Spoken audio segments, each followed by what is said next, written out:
আরে নবাব, আমার আম্মা জান যদি বয় আমি তার জন্য জানটাও দিয়ে দিতে পারি রে। আমার আম্মা জান তো আমার বিয়ে করতে কইছে, ওই সুন্দরী মাইয়াটারে পছন্দ করছে। নবাব, এ বিয়ে হব নবাব, আমি ওই মাইয়াটারেই বিয়ে করব। আমার আম্মা জানের ইচ্ছা আমি পূর্ণ করবো নবাব। আমার আম্মা জানের কোনো ইচ্ছা আমি অপূর্ণ রাখি নাই রে নবাব। আমি আরে বিয়ে করবো, আরে বউ বানাইয়া লইয়া আসবো। আরে তুফান, অরে শুধু ভয় দেখাইলে হইব না রে, অরে সিস্টেম করে মাইরা ফেলা। অরে মাইরা ফেলালেই সব সমস্যার সমাধান রে তুফান, তুই বোঝোস না? অরে মাইরা ফেলা। আম্মা, আপনার হয়তো মনে নাই আম্মা, একদিন আমাদের বাড়ি থেকে বাহির করে দিয়েছিল। আমরা ফুটপথে ছিলাম, তাহলে কোনো জায়গা ছিল না।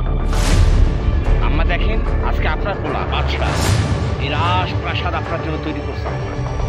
আম্মা, আপনি খুশি হন নাই আম্মা? আমরা আপনি কথা কন না কেন?